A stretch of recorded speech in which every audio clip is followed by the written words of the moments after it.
Well, boys, today's tomorrow, and I'm a little late to the Diddy party. All right, everyone's been talking about. I'd be like, I guess I'm glad I'm late to the Diddy party. I ain't trying to be part of these freak offs, all right. But Diddy was arrested like a day or two ago. Say, hey man, Diddy was arrested. They finally said, you know what? His services to the federal government are no longer needed. Lock him up. Or at least lock him up until they can start sentencing him, because Diddy is now in jail somewhere, just sitting there thinking, man, I hope I got the right lawyers, because the right lawyers will get him a reduced sentence, because I don't know how anyone would get off with the charges that Diddy has in the video evidence. This man, 4K crimes committed.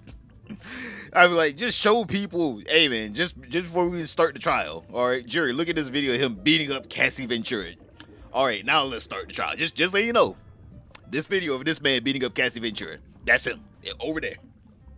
Now, we couldn't charge him with that, all right? Statute of limitations and all, but you know, just before we even start the trial, let's look at the video again. Yep, that's him.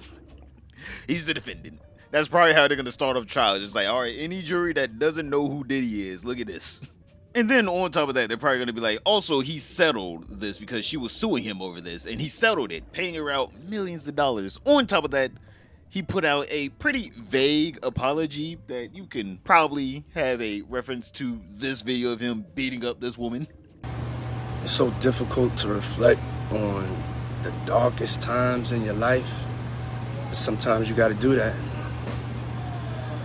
I was f***ed up. I hit rock bottom, but I make no excuses. My behavior on that video is inexcusable. I take full responsibility for my actions in that video. I'm disgusted. I was disgusted then when I did it. I'm disgusted now. I went and I sought out professional help. I had to go into therapy. Going to rehab. Had to ask God for his mercy and grace.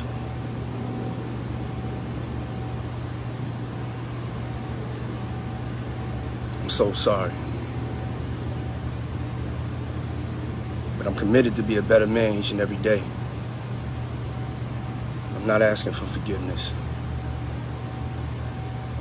I'm truly sorry. We're not saying he actually apologized to her, but, you know, the video came out after, you know, everyone was talking about this video. So it's kind of weird. He was talking about how messed up he is, trying his best to squeeze out a tear at the end.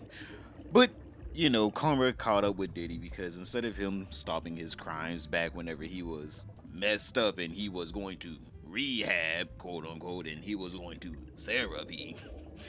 Yeah, I guess some therapies were in-home calls, if you know what I mean, boys.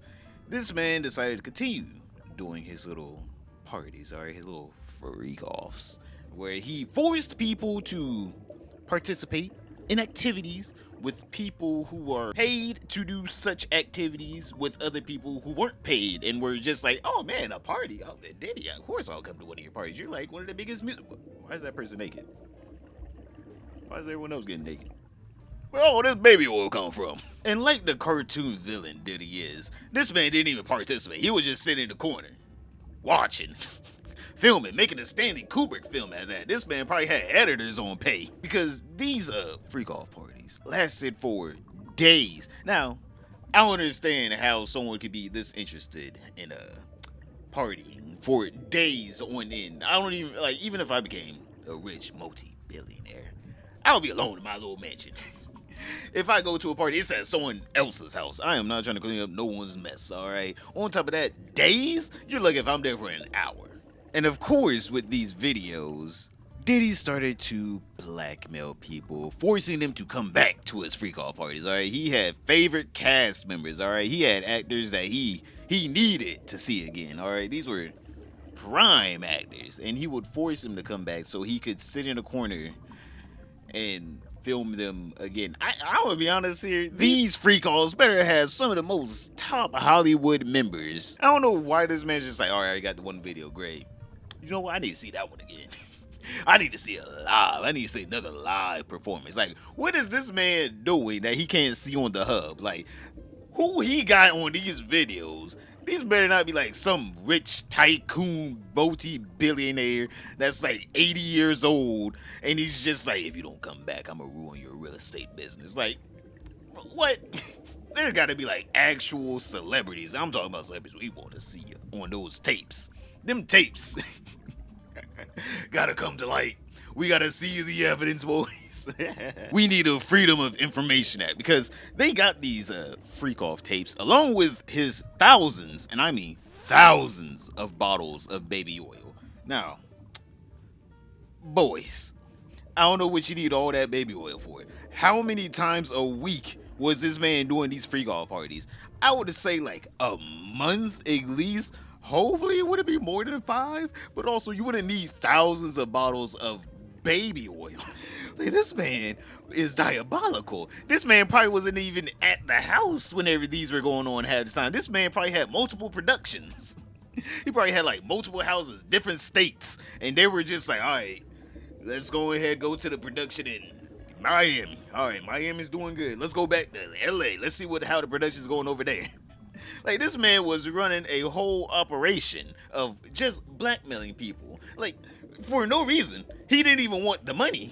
Because this man was already a multi-billionaire. He didn't even want / need the money. He just wanted to watch people fuck. I mean, like, on top of that, the man literally paid people to be at these freak-off parties with thousands of bottles of baby oil.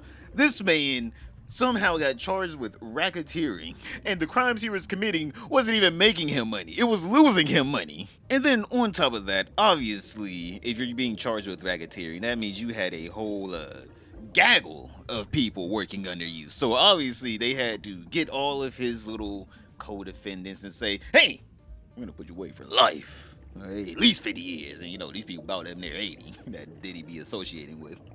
So that's basically a life sentence. And so obviously they snitched on Diddy, and they were like, yeah, he was, please help me. He made me participate. I was supposed to be the criminal here, but he made me the victim. I don't know what's gonna happen to Diddy in prison. That boy's gonna be having some cute ass nicknames. We know that for sure. That man better be in solitary confinement for the next however long they keep him there, because he and whatever general population are not gonna get along at all. Especially they saw that Cassie video. Especially they were like, hey man, did you hire someone to kill Tupac? I don't know if Diddy can pay his way out of a general population, because money can only get you so far in prison, alright? You can get but so many PS5s and ramen noodles. But at least Diddy's going to prison for his crimes, unlike Logan Paul, KSI, and Mr. Beast at that, for the war crime of their new Lunchables competitor, Lunchleys, that no one, and I mean no one, is in favor of. Boys, click this video right here to figure out how bad are these for you. But other than that, don't forget to like, subscribe, comment down below, and I'll see you all tomorrow.